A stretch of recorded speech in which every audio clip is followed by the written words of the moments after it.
I'm Amanda Marie Knox. I was blissfully unaware that something tragic was about to happen, and that my every quirk would be used to brand me a monster.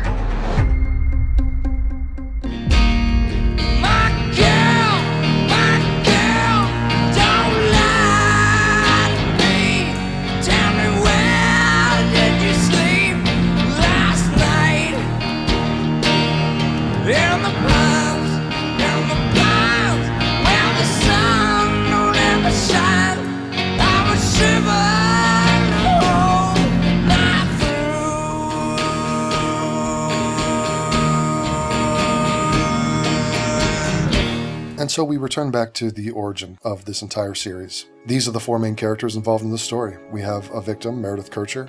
We have the guy who did this, Rudy Gaudet. It's pretty cut and dry. If you go over the evidence against Rudy and are thoroughly familiar with it, it's not confusing as to see what happened here.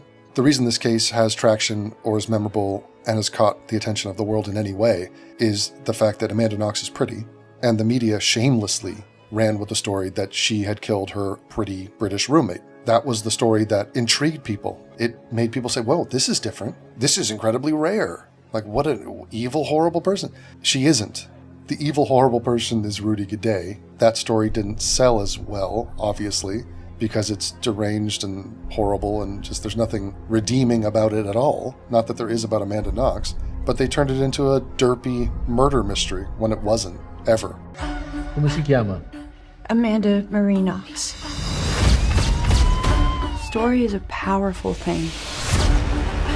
Foxy Knox's erratic behavior culminated in the death of a roommate. The problem is that reality doesn't hold the same allure. Where did you go the night of Meredith's murder? I'm innocent. Amanda Knox, una strega americana. What's the motive? Amanda never had a motive. Neither did Raphael. I laughed at the clip where he goes, why would I murder some girl? He genuinely asked this, like, what? Why would you, what? Why are you accusing me of this? The motive for Rudy Gaudet is because he wanted money for his life and for drugs. He didn't have a job. He was a thief. He would break into homes and steal money. He also was a rapist, and he wanted sex. That was his motivation, money and sex. And then he killed her because he didn't want her to tell about the rape. And or he killed her because she refused to be raped. And then he fled the country because he didn't want to be caught. And that's how that motivation worked. It makes sense. All the other stuff doesn't make sense. There's no motivation, and furthermore, there's no evidence. What's your evidence? Well, there's a ton of evidence on Rudy Gaudet. There's zero evidence on Amanda Knox or Raffaele. There's no evidence, right? At some point you have to say, show me the evidence. And if they cannot, we as a responsible society have to move on. And so now, if you're a true crime expert, self-declared, like Roberta Glass, who is shamelessly wrong about this case, what you do is you BS through the evidence. So you just make stuff up and try to cobble something together. When that doesn't work and when the evidence is exposed to be just nothing, you throw the kitchen sink at it and you try to smear the person that you think is guilty. And that's exactly what she's done. So here's the evidence, Jenga, on Amanda Knox. She's guilty. Why? Because of the knife that was thrown out of court. There was nothing to it. There was evidence that she held the kitchen knife of her boyfriend at his apartment. That's what that was. There was mixed blood. No, there wasn't. When they took swabs in the bathroom that Meredith and Amanda shared, they found traces of DNA from both Meredith and Amanda because it's the bathroom that they shared, which you would expect because it's the bathroom that they shared. That doesn't prove anything. That's the result you should have expected. She bought underwear. There was Raf's footprint, which wasn't his. The confession that was coerced and she immediately reneged on. She quit an internship. She stretched. She has sex. Not kidding. These are things that are brought up to paint her as a murderer. Not any one thing, but if you add up a bunch of nothings, apparently it becomes something.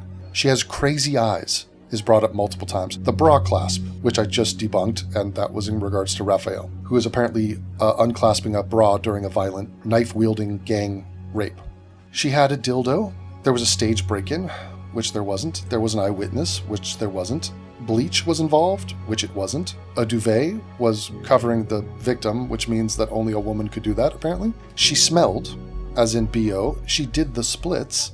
There was a lamp involved. Apparently, Meredith had borrowed Amanda's lamp, and that proves that she's a murderer. She didn't take a lot of classes at school, so that's something that needs to be brought up. She knew the throat was slit. Yes, because somebody had told her that they had heard that. She didn't clean. She's not the cleanest person, and her roommates were cleaner, correct? So, she was annoying.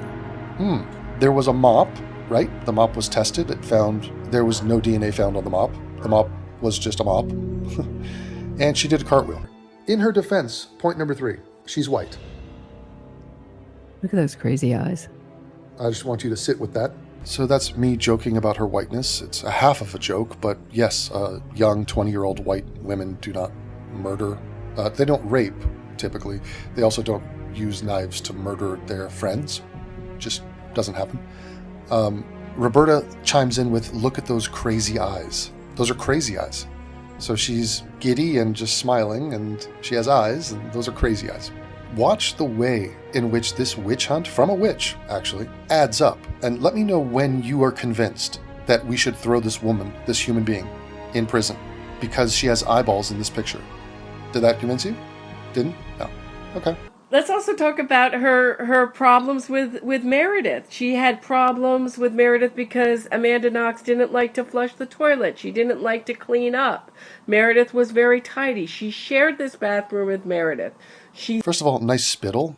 Might want to swallow your saliva. Second of all, yes, she wasn't as clean as her roommates. She was a bit of a messy person. She openly admits that. She did flush the toilet, and Amanda talks about this in her audiobook. The issue was somewhat embarrassing. She had taken a shit. She tried to flush the toilet.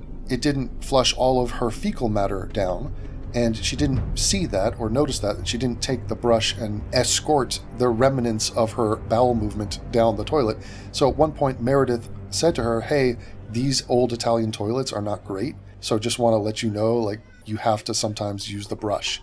Amanda took that admonition, felt embarrassed, and then did that ever since. So it wasn't that she didn't flush the toilet. The person that didn't flush the toilet was Rudy Gaudet, who left a piece of shit in the apartment the night he raped and murdered Meredith Kircher. He actually did that also downstairs with his basketball friends on a prior occasion, where he left a piece of shit in the toilet. But again, I'm not sure how we're getting from she is not as clean as Meredith to Amanda killed Meredith. Seems like a little bit of a leap of faith there. To the point where, why on earth are we talking about the fact that she once didn't successfully flush the toilet due to the ineffective Italian plumbing, not because Amanda is just dropping deuces and leaving them. But don't worry, guys, it all makes sense. Amanda gives Roberta the creeps. And that's probably my most asked question that I get in my personal life is about Amanda Knox. When I meet someone new and my podcast comes up, they always ask about Amanda Knox. Like, I know she's supposed to be innocent, but she really, really gives me the creeps.